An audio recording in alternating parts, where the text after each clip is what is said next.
ধুবুৰীত আজমলৰ সভাত মানুহ কমি গৈছে। খঙত টিঙিৰি তোলা হৈছে বদৰুদ্দিন আজমল।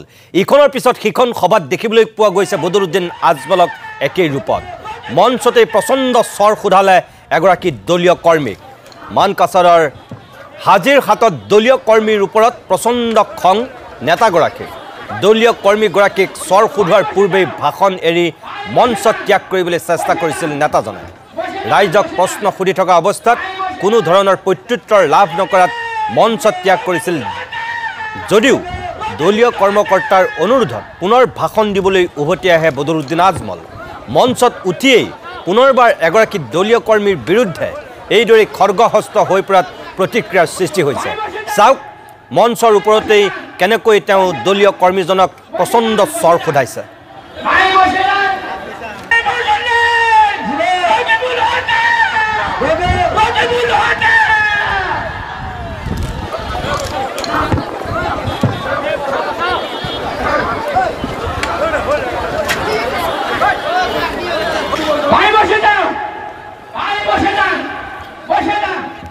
ভূমি যোৱাৰ কাৰণ এটাই যে তাত যেহেতু অখিল গগৈ ষ্টাৰ কেম্পেইনাৰ হিচাপে যেহেতু তাত নিৰ্বাচনী প্ৰচাৰ চলাইছে। আপোনালোকে জানে যে অখিল গগৈ যোৱা মানে আৰু তাততো মানুহ গোট খাবই, কাৰণ অখিল গগৈক ভাল পোৱা মানুহৰ সংখ্যা যথেষ্ট বেছি আপোনালোকে জানে। গতিকে যিসকল সংখ্যালঘু লোক আছে তেওঁলোকে ইতিমধ্যে অখিল গগৈক লগ কৰিবৰ কাৰণে হাজাৰ হাজাৰ লোক ওলাই। প্ৰতিখন সভাতে প্ৰায় 50-60 হাজাৰ মানুহ গোট খায় অখিল গগৈক চাবৰ কাৰণে, তেখেতৰ ভাষণ শুনিবৰ কাৰণে। ইতিমধ্যে আপোনালোকে জানে যে অখিল গগৈ যিটো নিৰ্বাচনী প্ৰচাৰ চলোৱাৰ যিটো কৌশল ভালকৈয়ে জানে। তেখেতে যেনেধৰণে নিৰ্বাচনী প্ৰচাৰ চলাই আছে, যেনেধৰণে শপত লোৱাইছে, কাৰণ যিসকল সংখ্যালঘু লোক তেওঁলোকেতো খেলি মেলি লগাই দিয়ে ন, কাৰণ কোনোবাই আকৌ বিজেপিতে ভোট মাৰি দিয়ে। কাৰণ তেওঁলোক কৈ থকা হয় যে কংগ্ৰেছত ভোট দিব, কিন্তু তেওঁলোকে নাজানে এইবিলাক, মানে কাৰ চিম্বল কি সেইটো ভালকৈ হয়তো কোনোবাই নজনাকো থাকিব পাৰে।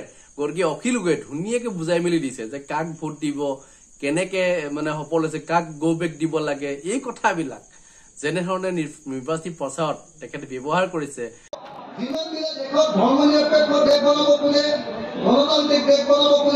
বিজেপি খেলিব খোজে, এআইডিএফক খেলিব খোজে, দূৰত থাকিলেও সকলোৱে নিজৰ হাতৰ মুঠিৰ ওপৰলৈ তুলিব।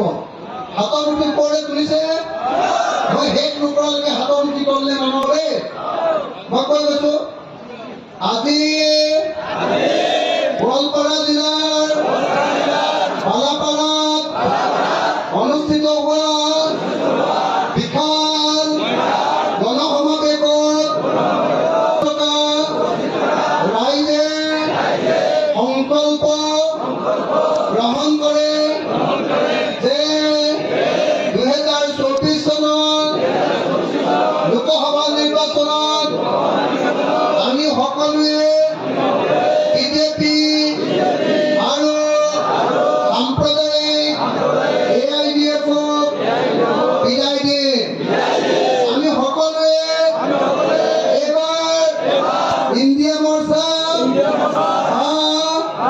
বিৰোধী ঐক্য মঞ্চৰ প্ৰাৰ্থী ৰকিবুল হুছেইন ডাঙৰীয়াক হাতৰ চিনত ভোট দিম। আমি ভাৰতৰ সংবিধান ৰক্ষা কৰিম।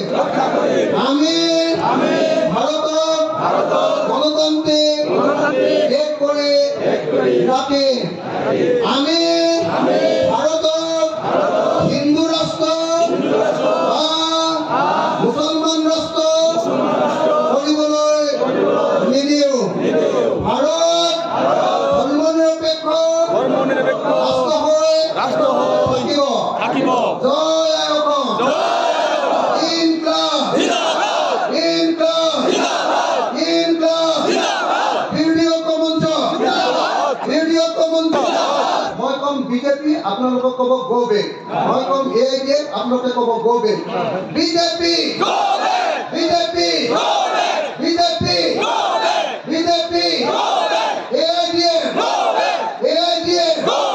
বদৰুদ্দিন আজমল, বদৰুদ্দিন আজমল, হিমন্ত বিশ্ব, হিমন্ত বিশ্ব, হিমন্ত বিশ্ব, বদৰুদ্দিন আজমল, মামা চাচা, মামা চাচা, চাচা মামা, চাচা মামা, মামা চাচা, চাচা